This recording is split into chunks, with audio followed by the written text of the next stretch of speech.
Welcome to part 2 of repairing a vintage Bachmann 280 locomotive, and we're going to talk about the brushes and cleaning the brushes and testing the engine and see how far we get on this session. But here's our two units, and each has a different motor.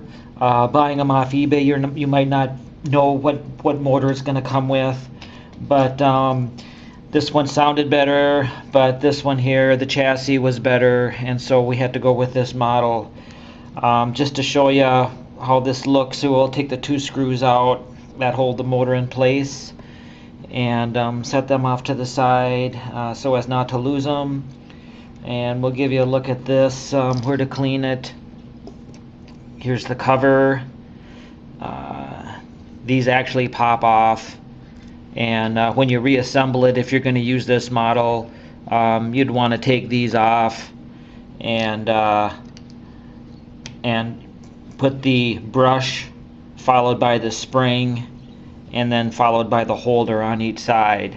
And remember which screw goes where, because the one side is long and the other side is short. So here we have that. Here's the cover. I already removed the brushes and the springs because they fit in the other one, and the springs were shot in this other model. So there's the cover, and here we have it. And just as a little experiment, I think we can actually get this thing to go around for us. Here's my transformer, and we'll just see what happens here. I got it about half throttle. There we go. It works.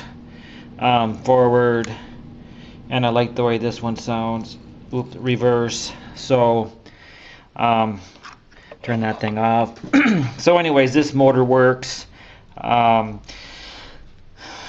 gears are relatively the same configuration in each one. I'll just go ahead and take this all the way apart, and just to show you where the lubrication goes. And there's another screw here. It's nice to have this clean work area, and laying out this piece of cloth is nice too, because your stuff isn't going to roll all over the place.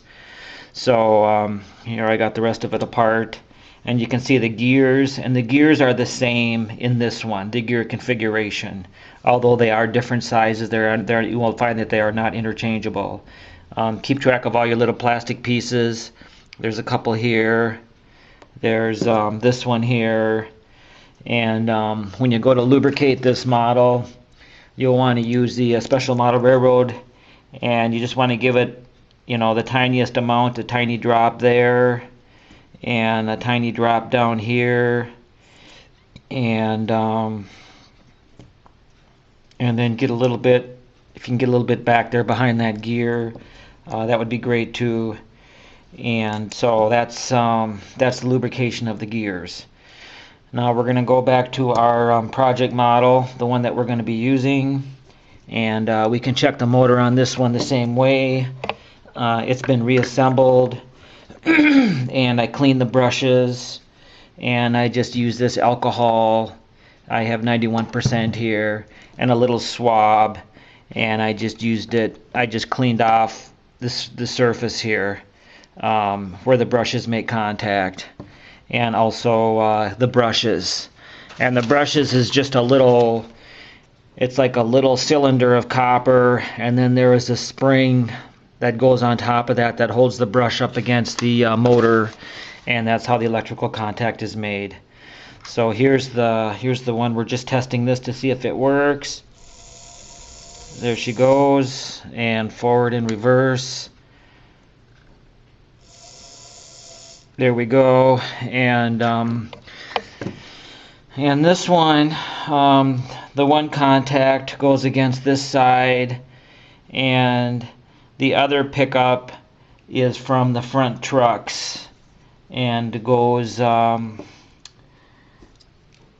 it picks up right from here, and it through here, and it contacts right here.